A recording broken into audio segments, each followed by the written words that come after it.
Satgas COVID-19 Jawa Timur merilis data pasien COVID-19 Jatim saat ini yang ternyata sebagian besar belum divaksin. Digabungkan dengan pasien yang belum jelas status vaksinnya, jumlahnya mencapai 61% dari total pasien yang dirawat.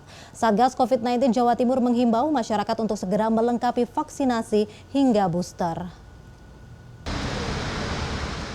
Satgas COVID-19 Jawa Timur merilis jumlah kasus aktif Jawa Timur per 13 November 2022 mencapai 2.514 kasus. Tambahan kasus mencapai 512 kasus per hari. Hingga kini belum diketahui penyebabnya varian apa.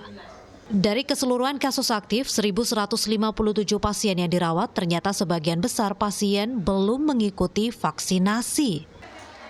Jumlah pasien COVID-19 Jawa Timur yang belum divaksinasi atau status vaksinasinya belum jelas mencapai 61%. Vaksin itu sangat penting, ya, sangat penting. Jadi kalau kita ini sudah divaksinasi semua, kita sudah bisa menangkis apapun, ya. Jadi artinya varian apapun nggak peduli, itu kita bisa tangkis, kita bisa masuk ke fase yang lebih baik gitu loh, ya. Semua bisa bergerak, ya. Kemudian kalau kita sudah masuk fase endemi, ya, kemudian bisa lebih kecil lagi, ya, menjadi sporadis, ya. Bahkan nanti kita sudah mungkin tidak perlu lagi pakai masker, gitu loh, ya. Tetapi yang sekarang ini lengkapi dulu, ya, supaya kita ini segera selesai lah pandeminya. Hingga 13 November 2022, capaian vaksinasi Jawa Timur mencapai 86% untuk vaksin dosis pertama, 74% untuk dosis kedua, dan 24% untuk booster. Satgas COVID-19 Jawa Timur mengaku kelompok lansia dan pemilik komorbid menjadi golongan yang perlu mendapat perhatian lebih dalam upaya vaksinasi.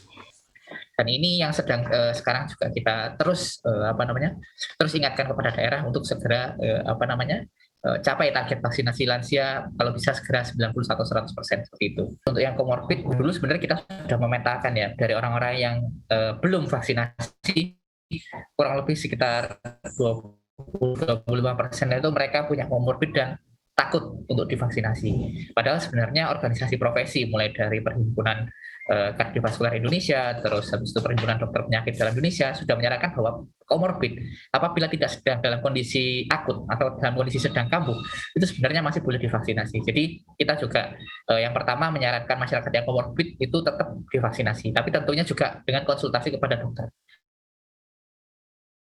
Karena dokter nanti bisa membantu meyakinkan gitu kalau misalnya orang-orang dengan komorbid ini masih ragu-ragu untuk vaksinasi. Harapannya ketika mereka sudah divaksinasi meskipun punya komorbidnya itu tidak semakin berat ketika misalnya nanti terkena COVID-19. Selain vaksinasi, Satgas COVID-19 Jatim mulai memetakan penyakit komorbid setiap pasien COVID-19 saat ini. Ada belasan penyakit komorbid atau penyakit penyerta, yang paling banyak adalah diabetes mellitus, hipertensi, dan penyakit paru. Tim CNN Indonesia.